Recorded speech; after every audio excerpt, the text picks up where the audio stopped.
पूरी मूवी खत्म होने के बाद जब लोग थिएटर से निकल रहे थे या एंड स्क्रीन पर इंडियन वीएफएक्स आर्टिस्ट के नाम गिन रहे थे, तब मार्वल स्टूडियोज ने एक ऐसी चीज दिखाई जो एमसीयू के फैंस को लिटरली चिल्लाने पे मजबूर कर देगी। विश्वास नहीं होता तो खुद ही देख लो।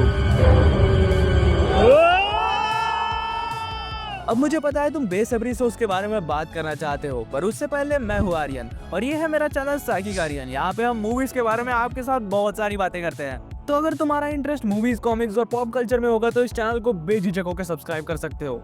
कर लो यार, फ्री है। तो अब आगे बढ़ते हैं, बात करते हैं फैंटास्टिक फोर फर्स्ट स्टेप के मिड क्रेडिट के बारे में। तो सब कुछ क्लाइमैक्स होने के बाद, मूवी खत्म होने के बाद ब्लैक स्क्रीन आती है और उसके ऊपर लिख के आता है 4 years later, मतलब कि 4 साल बाद। तो अब हमारा फ्रैंकलिन रिचर्ड्स हो चुका है 4 साल का। सीन बड़ा ही स्वीट चालू होता है। सू स्ट्रॉम अपने बेटे को बेड टाइम स्टोरी सुना रही होती है। तो फ्रैंकलिन रिचर्ड्स बोलता है कि ये वाली कहानी हम लोगों ने कल ही पढ़ ली है, आप दूसरी किताब लेके आओ। तो सू उठती है और दूसरी बुक लेने के लिए जाती है, पर जो दूसरी बुक वो उठाती है वो भी उन लोगों ने पहले ही पढ़ रखी है। चार्ल्स डार्विन की बुक थी वो। तो जिन लोगों को पता नहीं उनको बता दूं, चार्ल्स डार्विन एक असल के साइंटिस्ट है। अपनी दुनिया में, जो अपनी दुनिया है रियल वाली, उसमें एक साइंटिस्ट है जिन्होंने स्पीशीज की टर्म को दिया था। अगर तुम लोगों को नहीं पता होगा तो ये 12th बायोलॉजी में पढ़ाया जाता है। एंड उसी टाइम अच्छों की वाट लग जाती है क्योंकि इनका कंसेप्ट बहुत ही ज्यादा हार्ड है। तो समझ सकते हो कि फ्रैंकलिन वो 4 साल की उम्र में उनकी बुक एक दिन पहले पढ़ चुका है, वो भी पूरी। जिसको पढ़ने के लिए हम जैसों के 10 साल वेस्ट हो जाते हैं, उसने 4 साल की उम्र में पूरी पढ़ ली है। तो सू थोड़ा दूर जाके दूसरी बुक उठाने लगती है, तभी उसे नोटिस होता है कि रूम में थोड़ी आवाजें और अजीब सी वाइब आ रही है। तो वो पीछे पलट कर अपनी पावर्स को ऑन करके देखने जाती है कि कौन आया है। फ्रैंकलिन की आवाज बंद हो जाती है, फ्रैंकलिन एकदम नरम पड़ जाता है। रूम में जो वार्म और स्वीट फीलिंग थी वो अब बदलने लगी है ग्रीन थोड़ी डार्क फीलिंग में।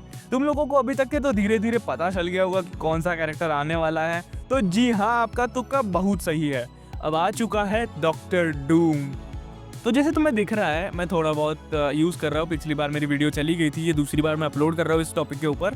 पहले तो उड़ गई थी, बट अब मैं इसके इमेजेस दिखा के तुम्हें बता सकता हूँ कि ये जो अपीयरेंस दिखाया गया है ये पूरा नहीं है, मतलब इसका सिर्फ क्लोक दिखाया गया है पीछे से।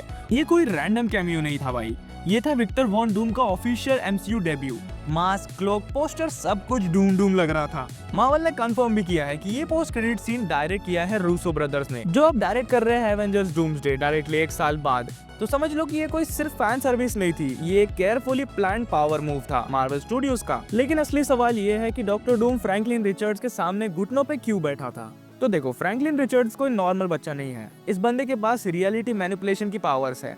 ये रियलिटी को तोड़ मोड़ के अपने हिसाब से डिजाइन कर सकता है। कॉमिक में फ्रैंकलिन ने बहुत सारे यूनिवर्सेस बना लिए हैं एज अ किड, एंड मुझे पता है तुम लोगों ने मूवी में इसकी ताकत देख ली है। अपनी मरी हुई माँ को भी जिंदा कर सकता है। सू स्टॉर्म एंड में जब मर जाती है तो फ्रैंकलिन रिचर्ड्स उसको हाथ लगा के जिंदा कर देता है। अब सोचो, इतने छोटे बच्चे के पास अगर ये पावर्स है तो गैलेक्टस, डूम जैसे कॉस्मिक लेवल विलन्स उसको लाइटली कैसे ले सकते हैं।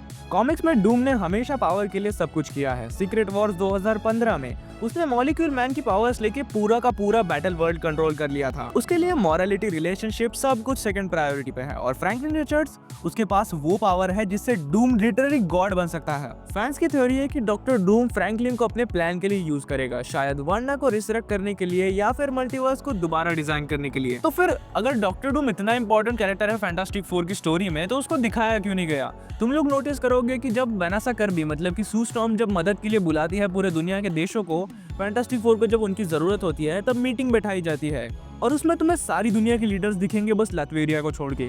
लैटवेरिया की सीट खाली होती है। ये 1 सेकंड का सीन था, हो सकता है तुम्हारी आंखों से मिस हो गया हो, पर अगर तुम लोग फोन वगैरह पे देख रहे हो तो एक बार पीछे करके देखना, वहाँ पे लैटवेरिया की सीट होती है और उस पर हमको डूम को ना दिखाया जाकर एंड में दिखाया जाता है, मतलब कि मिड क्रेडिट सीन में। और वो क्यों, आइए जानते हैं। फैंटास्टिक फोर फर्स्ट स्टेप्स के डायरेक्टर मैट शेकमैन ने बोला है कि फैंटास्टिक फोर के इंट्रोडक्शन के लिए गैलेक्टस का थ्रेट ही काफी बड़ा था।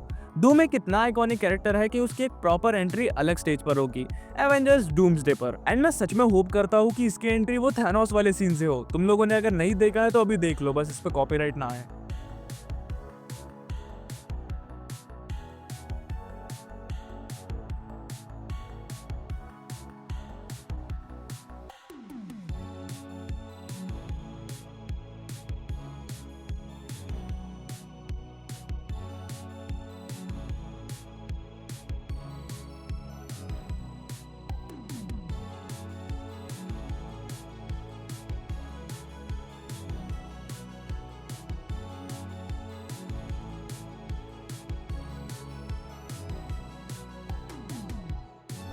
तो मैं बता रहा हूँ, अगर इस कैरेक्टर के छोटे से 2 सेकंड के कैमियो के लिए वो भी पीछे से इतनी तालियां बज सकती है, इतने चिल्ला सकते हैं लोग, तो अगर ये सीन थिएटर में हो गया तो मार्वल का कमबैक क्या अगले 10 सालों तक के पक्का कंफर्म है कि मार्वल चलेगा ही चलेगा। तो जैसे कि तुम लोगों ने गेस कर लिया है और बाकी थ्योरी वीडियोस देख ली है कि एवेंजर्स डूम्सडे में डॉक्टर डूम फ्रैंकलिन रिचर्ड्स को किडनैप करके लेके जाएगा और मोस्ट प्रोबेबली वनेसा कर्बी को भी किडनैप करेगा। और जैसा कॉमिक्स में होता भी है, डॉक्टर डूम फ्रैंकलिन रिचर्ड्स और उसकी माँ को किडनैप कर लेता है और फ्रैंकलिन को थोड़ी बहुत ट्रेनिंग दे देता है, जिसके बाद वो बहुत सारी ताकतें सीख लेता है अपनी। फ्रैंकलिन रिचर्ड्स एमसीयू का नेक्स्ट रियलिटी बेंडर बनने वाला है और डॉक्टर डूम उसे मेंटर करेगा या फिर मैनिपुलेट करेगा, ये तो मैं मूवी देखने के बाद समझ आएगा, क्योंकि अगर 100% कॉमिक एक्यूरेट नहीं तो वो दोनों करेगा, उसको मेंटर भी करेगा और उसको यूज भी करेगा। और मेरे दोस्त भूलना मत, अगर हम मूवी एक्सप्लेनर चैनल है तो हम इसके ऊपर 300-400 वीडियोस बना सकते हैं थ्योरीज के ऊपर, यहाँ वहाँ से फैक्ट बेस्ड स्टडी करके।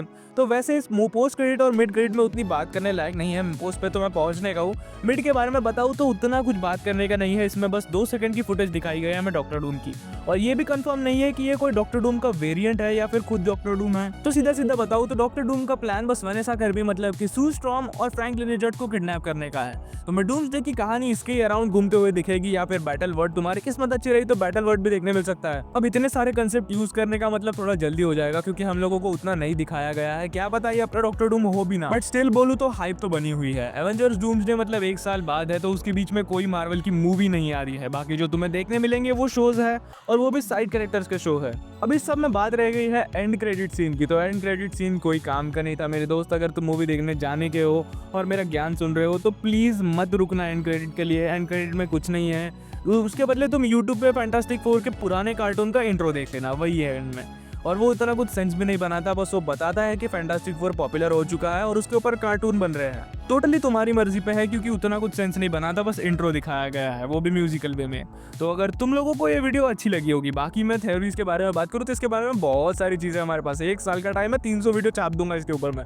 तो अब मैं रिसर्च पे जा रहा हूँ, मैं कॉमिक बुक पढ़ूंगा, कार्टून्स देखूंगा, सब कुछ रिसर्च करके अब 300 वीडियोस बनाऊंगा, ठीक है। तो ये वाली वीडियो तुम लोगों को कैसी लगी कमेंट सेक्शन में जरूर बताना, एंड तुमने खुद ने कोई थ्योरी बनाई होगी तो वो भी कमेंट सेक्शन में चेपना मत भूलना। बाकी इस वीडियो पे लाइक ड्रॉप करो, चैनल को सब्सक्राइब करो और बेल नोटिफिकेशन ऑन करके जाना, मैं रोज वीडियो अपलोड करता हूँ। तो अब समय आ चुका है विदा लेने का, अब मैं तुमसे मिलूंगा कल, रोज वीडियो अपलोड करता हूँ। चैनल को सब्सक्राइब नहीं किया तो चैनल को सब्सक्राइब कर लेना, बेल नोटिफिकेशन ऑन कर लेना। मैं मिलता हूँ तुमसे अगली वीडियो में, तब तक के लिए थैंक्स फॉर वॉचिंग दिस मेरे भाई।